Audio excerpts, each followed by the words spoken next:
Hello everyone. तो हम आज आपके सामने उपस्थित हैं वीडियो लेकर रिलेटिव वेलोसिटी की। बहुत अच्छी वीडियो है। क्लास 11th 12th और जो बच्चे जेई बोर्ड, जेई मेन या नीट की तैयारी कर रहे हैं उनके लिए रिलेटिव वेलोसिटी बहुत थोड़े टाइम में बहुत अच्छी तरह से ये टॉपिक आपको समझ आएगा और उसकी एप्लीकेशंस आपको समझ आएंगी। शुरू करते हैं। तो रिलेटिव वेलोसिटी क्या है उसके बारे में समझ लेते हैं। When we observe the velocity of one object from the reference frame of the other, then the observed velocity is known as the relative velocity of the first with respect to other. इसका मतलब क्या है जरा समझ लेते हैं। Suppose करो एक ऑब्जेक्ट हमारे पास A है और दूसरा ऑब्जेक्ट हमारे पास B है। लेट अस से ये हमारे पास B दूसरा ऑब्जेक्ट। वेलोसिटी ऑब्जेक्ट B की है VB, डायरेक्शन आपको दिखा दिया है, और ऑब्जेक्ट A की जो वेलोसिटी है वो है VA, डायरेक्शन भी आपको दिखा दिया है। तो ये जो दोनों वेलोसिटीज हैं आपको जानकारी होगी। अगर हम कोई रेफरेंस फ्रेम नहीं देते हैं तो वो वेलोसिटी ग्राउंड के रिस्पेक्ट में होती हैं। तो ये जो VA और VB जो वेलोसिटीज हैं ये दोनों वेलोसिटी ग्राउंड के रिस्पेक्ट में है और हम इनको एक्चुअल वेलोसिटी भी कह सकते हैं फॉर टाइम बीइंग, अभी के लिए। तो अगर दोनों वेलोसिटी ग्राउंड के रिस्पेक्ट में है तो अगर मैं A को अपना रेफरेंस फ्रेम बना लूं और या B को अपना रेफरेंस फ्रेम बना लूं, किसी को भी अपना रेफरेंस फ्रेम बना लूं। सपोज करो मैंने B को अपना रेफरेंस फ्रेम बना लिया और एक ऑब्जर्वर B से खड़ा होकर के एक ही वेलोसिटी को ऑब्जर्व कर रहा है, तो उसको एक ही वेलोसिटी क्या दिखाई देगी, वही एक ही रिलेटिव वेलोसिटी है। किसके रेस्पेक्ट में? B के रेस्पेक्ट में। तो हम इसको कहेंगे relative velocity of A with respect to B। इसको ऐसे डिनोट किया जाता है और ये जो वैल्यू होती है हम आगे देखेंगे, ये वैल्यू होती है VA माइनस VB। यहां पर ध्यान दें, ये जो VA है ये ग्राउंड के रेस्पेक्ट में एक ही वेलोसिटी है और जो VB है ये भी ग्राउंड के रेस्पेक्ट में ही एक B की वेलोसिटी है, यानी कि दोनों का रेफरेंस फ्रेम सेम है। तो हम दोनों का रेफरेंस फ्रेम यहाँ पर सेम होगा। यहाँ पर जो पीछे लेटर है ये हमारा रेफरेंस फ्रेम है, जो आगे की तरफ लेटर है ये हमारा ऑब्जेक्ट वो है जिसकी वेलोसिटी हम जानना चाहते हैं। रिलेटिव वेलोसिटी का केवल और केवल यही फॉर्मूला है, इसको याद रखेंगे। अभी के लिए इसको थोड़ा सा और समझ लेते हैं। तो हमारे पास जो अभी अभी हमने सीखा formula, relative velocity of A with respect to B is given by VA minus VB। ये अभी अभी हमने सीखा है। क्योंकि वेलोसिटी एक वेक्टर क्वांटिटी है तो यहाँ पर ये जो फॉर्मूला है वेक्टर सब्ट्रैक्शन या वेक्टर एडिशन को डिनोट कर रहा है।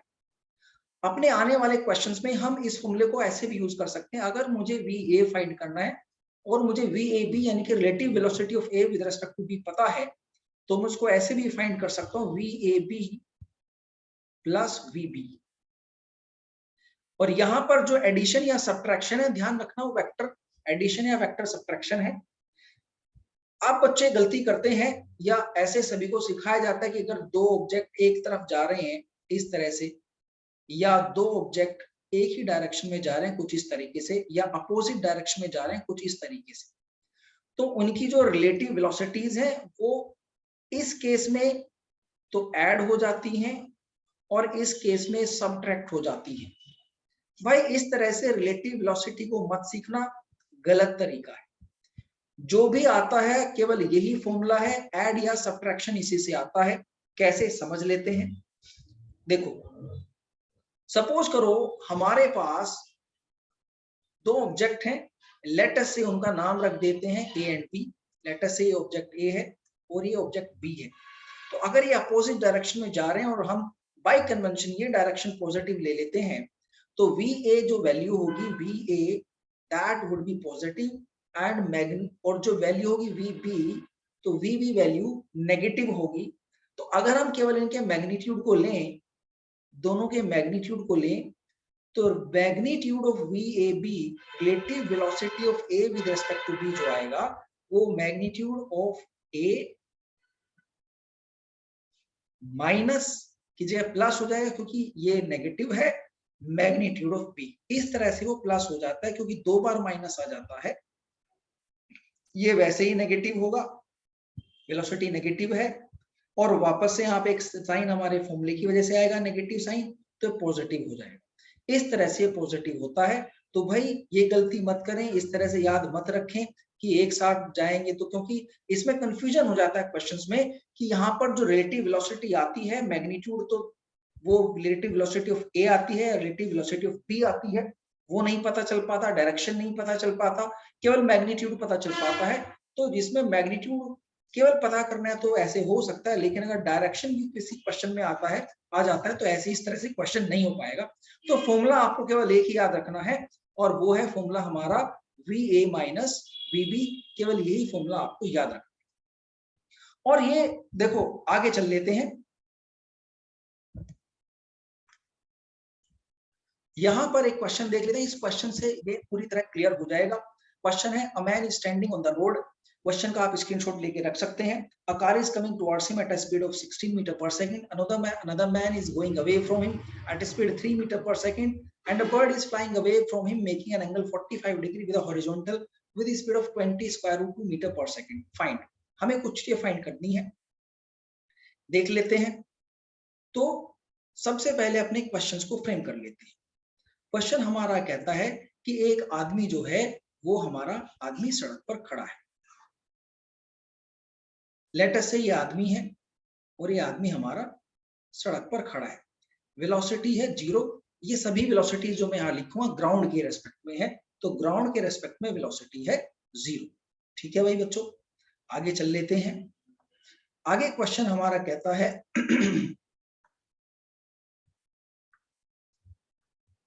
आगे क्वेश्चन कहता है, car is coming towards him at a speed of 16 metre per second, another man is going away from him speed 3 metre per second. तो ये भी हम अपने इसमें फिगर में लिख लेते हैं। एक कार है, कार इस आदमी की तरफ आ रही है, किस स्पीड से? 16 मीटर पर सेकंड की स्पीड से। 16 metre per second towards him, इस तरफ आ रही है। ये है वेलोसिटी ऑफ कार VC।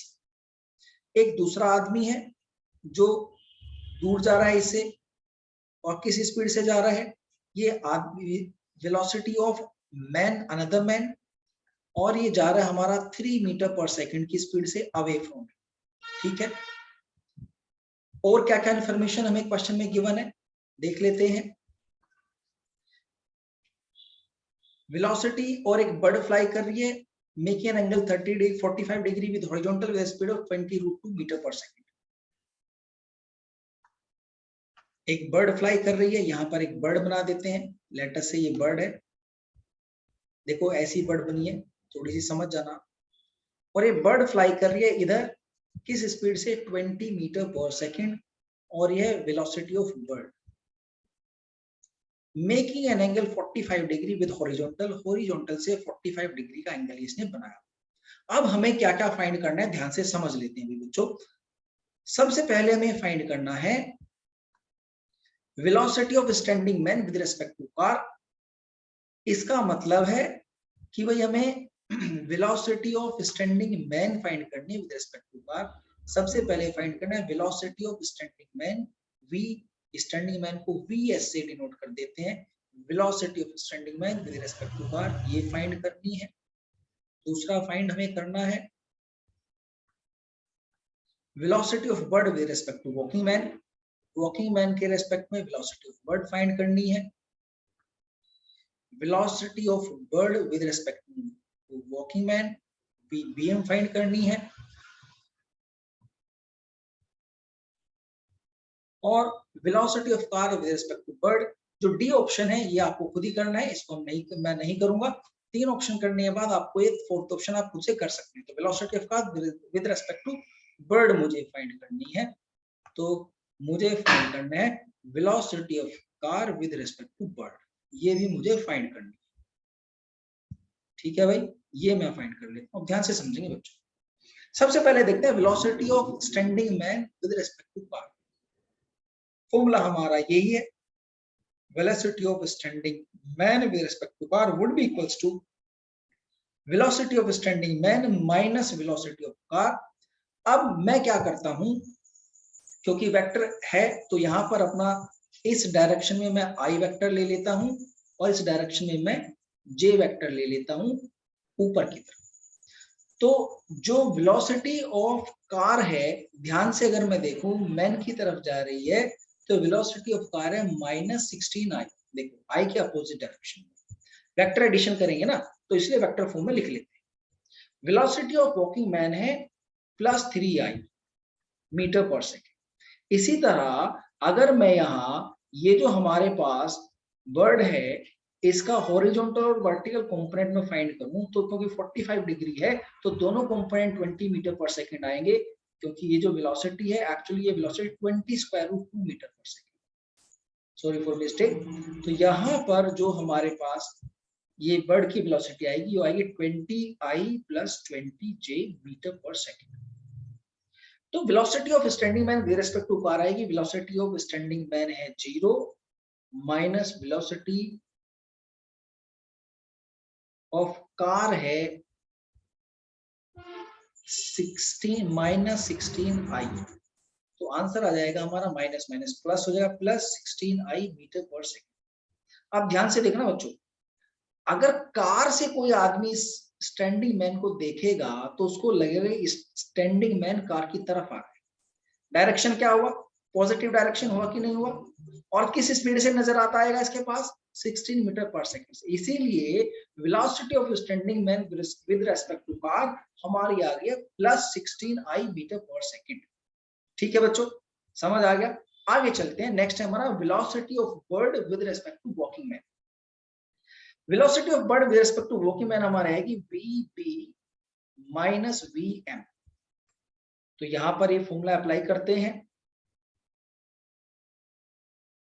इसको इरेज कर देते हैं। जो कैलकुलेशन है यहाँ पर, ये कैलकुलेशन इरेज कर देते हैं, नई कैलकुलेशन करते हैं। तो यहाँ पर जो हमारी नई कैलकुलेशन आएगी vb माइनस vm, तो vbm फाइंड करते हैं, velocity of bird with respect to walking man. तो वेलोसिटी ऑफ बर्ड कितनी है भाई, 20i + 20j minus velocity of walking man कितनी है, +3i। तो ये आ जाता है हमारा 20i - 3i करेंगे 17i + 20j। अब ध्यान से देखो, अगर ये वॉकिंग मैन एक बर्ड को देखेगा तो बर्ड इसको 45 डिग्री के एंगल पे ऊपर जाती हुई नहीं दिखाई देगी। किस एंगल पे जाती हुई दिखाई देगी, हॉरिजॉन्टल कंपोनेंट है 17, वर्टिकल कंपोनेंट है 20, तो जो इनका बर्ड का जो एंगल आएगा वो ये आएगा, डेफिनेटली 45 डिग्री से थोड़ा ज्यादा आएगा, और कितना 10 इनवर्स 20/17। तो इस तरह से इस आदमी को बर्ड का जो एंगल है वो 45 डिग्री नजर नहीं आएगा। तो इसके पर्सपेक्टिव से, इस आदमी के रेफरेंस फ्रेम से बर्ड जो है हॉरिजॉन्टल से 45 डिग्री एंगल बनाते हुए नहीं उड़ रही। और ये फर्क क्यों हो गया, क्योंकि रिलेटिव वेलोसिटी की वजह से। रिलेटिव वेलोसिटी एक जो है हमारी 2 डायमेंशनल वेक्टर क्वांटिटी है, तो इसलिए ये डायरेक्शन में चेंज आया। अब नेक्स्ट हमारा velocity of car with respect to bird हमें फाइंड करना है। ध्यान से देखें, बड़ा इंपॉर्टेंट और बहुत अच्छी जानकारी यहां से मिलेगी। तो velocity of car with respect to bird find करते हैं। ये इरेज कर देता हूं मैं, जल्दी से शुरू करते हैं। Velocity of car with respect to bird, जब हम इसको फाइंड करेंगे ये आएगा हमारा vc - vp। ध्यान से देखना, ये जो वेलोसिटी है सब ग्राउंड के रेस्पेक्ट में, यानी कि एक ही फ्रेम ऑफ रेफरेंस के रेस्पेक्ट में है। तो यहां से देख लेते हैं, vc - vp करेंगे। vc की वैल्यू हमारे पास है -16i माइनस करेंगे, और माइनस जो vb की वैल्यू है, vb की वैल्यू है 20i + 20j। माइनस साइन आगे है तो आएगा -16i - 20i - 20j। तो आ जाएगा -20i -16i - 20i, -36i और -20j। अब अगर मैं इस वेलोसिटी को थोड़ा सा एनालाइज करूं तो ध्यान से देखना बच्चों, ये क्या वेलोसिटी आती है। अगर बर्ड कार को देखेगी तो उसको वेलोसिटी नजर आएगी -36i, यानी कि इस डायरेक्शन में 36i है, और -20j है, नीचे की तरफ 20j है। तो जो रिजल्टेंट वेलोसिटी बर्ड को नजर आएगी वो कुछ ऐसी नजर आएगी, इस डायरेक्शन में। बर्ड जब कार को देखेगी तो कार उसको पीछे जाती हुई भी नजर आएगी और नीचे जाती हुई भी नजर आएगी बर्ड के रेफरेंस फ्रेम से, क्योंकि बर्ड ऊपर की तरफ जा रही है तो बर्ड को लगेगा कि कार नीचे की तरफ जा रही है। तो इस तरह से मेरे ख्याल से आपको रिलेटिव वेलोसिटी का कंसेप्ट अच्छी तरह समझ आ गया। अब क्वेश्चंस में इसको कैसे यूज करते हैं और कितनी आसानी से हमारे अच्छे अच्छे क्वेश्चन इससे हो जाते हैं, उसको देख लेते हैं एक बार। तो अच्छे से ध्यान से देखेंगे बच्चों, वीडियो को स्किप नहीं करना है, ध्यान से देखना है। शुरू करते हैं। इस क्वेश्चन से मेरे ख्याल से रिलेटिव वेलोसिटी आपको अच्छी तरह समझ आ गई होगी। इसी तरह रिलेटिव एक्सेलरेशन भी होता है, सेम इसी तरह रिलेटिव एक्सेलरेशन का भी कंसेप्ट है और इस कंसेप्ट से कई बार हम बहुत अच्छे अच्छे क्वेश्चन इजीली कर लेते हैं। तो रिलेटिव वही कंसेप्ट यहाँ पर यूज करेंगे। रिलेटिव एक्सेलरेशन का कंसेप्ट है, अगर मुझे कोई दो ऑब्जेक्ट है, लेट अस से ऑब्जेक्ट ए और ऑब्जेक्ट बी, अगर दोनों का एक्सेलरेशन है, लेट अस से ये इस तरफ ए एक्सेलरेशन से मूव कर रहा है और ये बी ऑब्जेक्ट है, ए बी एक्सेलरेशन से मूव कर रहा है, तो अगर मैं ए से बी का एक्सेलरेशन देखूं या बी से ए का एक्सेलरेशन देखूं, तो relative acceleration of A with respect to B, अगर बी को मैं अपना रेफरेंस फ्रेम बना लूं, हमेशा ध्यान रखना जो लेटर पीछे होता है उसको रेफरेंस फ्रेम बनाते हैं। तो यहां पर अगर बी को रेफरेंस फ्रेम बना लिया तो रिलेटिव एक्सेलरेशन ऑफ ए मुझे नजर आएगा acceleration of A minus acceleration of B, और ये दोनों एक्सेलरेशन ग्राउंड के रेस्पेक्ट में है या किसी कॉमन रेफरेंस फ्रेम के रेस्पेक्ट में, ये ध्यान रखें।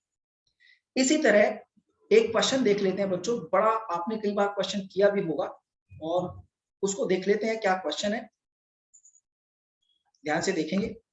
क्वेश्चन कई बार पूछा जाता है और क्वेश्चन ये है कि एक ऑब्जेक्ट है, उसको हमने 25 मीटर पर सेकंड से ऊपर की तरफ फेंका, सेम उसी टाइम 100 मीटर अबव एक दूसरा ऑब्जेक्ट था, उसको वहां से u इक्वल्स टू 0 वेलोसिटी से ड्रॉप किया गया। क्वेश्चन है how much time, after how much time they will meet and where, कहां पर वो मिलेंगे। अब ध्यान से देखना बच्चों, क्वेश्चन को करते हैं, फर्स्ट इक्वेशन ऑफ मोशन लगाते हैं, सेकंड इक्वेशन मोशन लगाते हैं, दोनों को सोल्व करते हैं, तब जाके फर्स्ट टी हमें मिलता है। और यहाँ पर ध्यान से देखना बच्चों, रिलेटिव एक्सेलरेशन के कंसेप्ट से कितनी जल्दी एक क्वेश्चन होता है और 2 लाइनों में क्वेश्चन सिमट के रह जाता है। इसको ऑब्जेक्ट मान लो ऑब्जेक्ट ए और इसको मान लो object B. Acceleration of object A होता है हमारा g, acceleration of object B in the motion same acceleration होगा क्योंकि g है, दोनों g के अंडर में मूव करेंगे। तो relative acceleration of a with respect to b कितना होगा बच्चों, acceleration of a minus acceleration of b, और दोनों कितने हैं g, तो g माइनस g कितना हुआ 0। मतलब अगर a के रेफरेंस फ्रेम से मैं b को देखूं तो b मुझे एक्सेलरेटेड मोशन में नजर नहीं आएगा, b मुझे b का जो एक्सेलरेशन होगा, या b से अगर मैं a को देखूं तो a का एक्सेलरेशन मुझे 0 नजर आएगा। सिमिलरली अगर a से b को देखूंगा तो b का एक्सेलरेशन भी मुझे 0 नजर आएगा। तो मैं b को अपना रेफरेंस फ्रेम बना लेता हूं या a को अपना रेफरेंस फ्रेम बना लेता हूं, एक्सेलरेशन b का कितना है 0, लेकिन a के लिए b की इनिशियल वेलोसिटी कितनी है 25 मीटर पर सेकेंड। तो a के लिए जो b है वो 25 मीटर पर सेकेंड की कांस्टेंट स्पीड से मूव करेगा क्योंकि एक्सेलरेशन 0 है, और 100 मीटर का जो डिस्टेंस है दोनों के बीच में कितने टाइम में पूरा हो जाएगा बच्चों, डिस्टेंस अपॉन टाइम का फॉर्मूला लगाएंगे कांस्टेंट वेलोसिटी के लिए, आ जाएगा 4 से 4 सेकंड में डिस्टेंस पूरा हो जाएगा। मतलब 4 सेकंड में बी जो है ए को जाकर के टच कर लेगा, मिल जाएंगे। तो पहले तो हमें पहला आंसर मिल गया, 4 सेकंड के बाद ये मिल जाएंगे। और कहां पर मिलेंगे, बड़ा सिंपल है, बी कितना डिस्टेंस पर होगा ग्राउंड से ये पता कर लेते हैं। तो एस बी जो डिस्टेंस होगा, डिस्प्लेसमेंट जो होगा बी का ग्राउंड से 4 सेकंड के बाद, UT plus half A T square equation लगाते हैं। यूटी कितना है बच्चों, यू है हमारा 25 और t है हमारा 4 प्लस हाफ, a की वैल्यू कितनी है -10 है, क्योंकि ऊपर की डायरेक्शन को हमने पॉजिटिव लिया है तो नीचे का डायरेक्शन नेगेटिव होगा, तो -10 है इंटू 4 स्क्वायर, तो कितना आ जाता है बच्चों 25 इंटू 400 माइनस 80 आ जाता है, 4 चौक 16, 16 पंजे 80 आ जाता है 20 मीटर। तो ग्राउंड से 20 मीटर के डिस्टेंस पर ये मिलेंगे at the height of 20 metre, और 4 सेकंड के बाद 2 लाइनों में आंसर आ जाता है, इससे रिलेटिव एक्सेलरेशन के कंसेप्ट की हेल्प से। तो ऐसा क्वेश्चन आपने अभी तक नहीं किया होगा, और भी बेहतरीन क्वेश्चन आपको बताता हूं मैं, कितने अच्छे तरीके से हम इस तरह के क्वेश्चन से कर सकते हैं, कि बहुत स्ट्रॉन्ग कंसेप्ट है। आगे चलते हैं।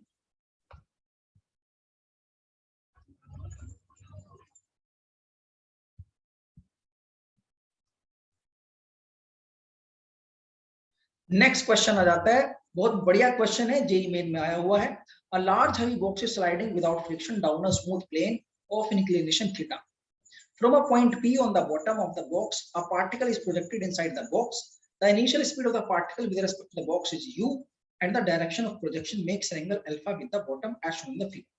फिगर में दिखाया हुआ है कि भाई एक बॉक्स है जो थीटा के इंक्लिनेशन पे नीचे खिसकता आ रहा है, और जैसे बॉक्स को छोड़ा गया नीचे फिसलने के, स्मूथ प्लेन है, खिसकेगा, उसी टाइम पर एक पार्टिकल P को प्रोजेक्ट किया गया है, किस वेलोसिटी से, वेलोसिटी u से, और ये velocity with respect to box है।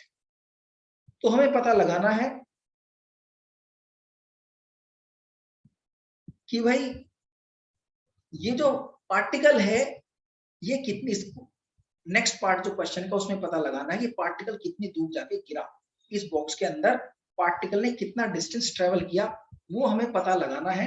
हालांकि क्वेश्चन बड़ा डिफिकल्ट हो जाता है अगर हम उसको ग्राउंड के रेफरेंस फ्रेम से करें, लेकिन ध्यान से देखो बच्चों, बड़ी चालाकी से अगर मैं इसमें रिलेटिव वेलोसिटी या रिलेटिव एक्सेलरेशन कांसेप्ट लगाऊं, तो यहाँ पर इस बॉक्स के 2 एक्सेलरेशन है, एक प्लेन के परपेंडिकुलर एक्सेलरेशन है, ये एक्सेलरेशन होगा g cos थीटा, आप सभी जानते होंगे, और एक एक्सेलरेशन अलोंग द प्लेन है, और ये एक्सेलरेशन होगा g sin थीटा। अब यहां पर जो बॉक्स है, बॉक्स का केवल एक एक्सेलरेशन है इधर की तरफ g sin थीटा, क्योंकि बॉक्स जो है प्लेन से नीचे नहीं जा सकता। लेकिन जो पार्टिकल है, इस पार्टिकल के 2 एक्सेलरेशन है, g sin थीटा और एक g cos थीटा। अब ध्यान से देखो बच्चों, relative acceleration of particle with respect to box आएगा relative acceleration of particle minus acceleration of box. तो जब बॉक्स के एक्सेलरेशन, जब पार्टिकल के एक्सेलरेशन से बॉक्स का एक्सेलरेशन माइनस करूंगा, तो जो ये g sin थीटा कंपोनेंट है ये कैंसिल आउट हो जाएगा, और केवल कौन सा कंपोनेंट बचेगा, g cos थीटा।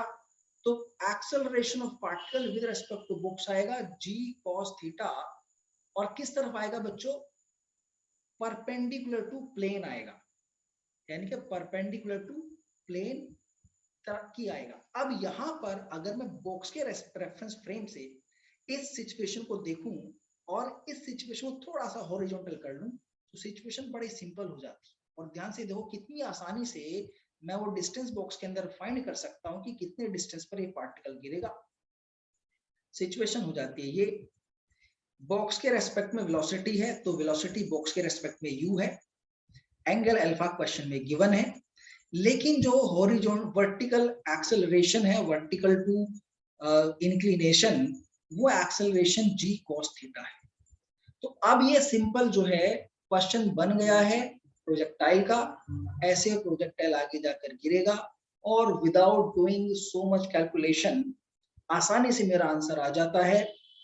जैसे प्रोजेक्टाइल में r फाइंड करते हैं, फॉर्मूला है u square sine 2 theta divided by g, उसी तरह यहाँ पर r फाइंड करेंगे जो कि क्वेश्चन में पूछा गया है। इस क्वेश्चन में पूछा गया r, वो फाइंड करेंगे, और वो क्या है, आएगा u स्क्वायर, क्योंकि क्वेश्चन में गिवन है, साइन 2 थीटा की जगह आएगा साइन 2 अल्फा, क्योंकि एंगल ऑफ प्रोजेक्शन जो है अल्फा है, और यहाँ पर एक्सेलरेशन आएगा g cos थीटा, क्योंकि एक्सेलरेशन हमारा g cos थीटा है वर्टिकल डायरेक्शन में, वर्टिकल टू प्लेन। अब ये जो हमारा रिलेटिव एक्सेलरेशन कंसेप्ट से एक लाइन में क्वेश्चन हो जाता है। हालांकि कई बुक्स में, भाई मैंने तो देखा है, शायद डेफिनेटली आपको भी मिलेगा, ग्राउंड के रेफरेंस फ्रेम में काफी लंबा सा इसका सॉल्यूशन किया हुआ है, आंसर लेकिन यही आता है। तो आपको पता चला होगा कि रिलेटिव एक्सेलरेशन और रिलेटिव वेलोसिटी की कितने से हम जो मुश्किल क्वेश्चन है कितनी आसानी से कर लेते हैं। अगर वीडियो पसंद आया है तो हमारे चैनल को लाइक एंड सब्सक्राइब करें। नेक्स्ट वीडियो में हम रिलेटिव वेलोसिटी और रिलेटिव एक्सेलरेशन की हेल्प से एरोप्लेन, एयर, रिवर, बोट और रेन एंड वॉकिंग मैन जैसी प्रॉब्लम जो आती हैं जेईई मेन में, कितनी आसानी से और कितनी इजीली वो हो जाती हैं, वो करेंगे। तो नेक्स्ट वीडियो को मिस ना करें, उसके लिए बेल आइकन जरूर दबा लें और हमारे चैनल को सब्सक्राइब। धन्यवाद।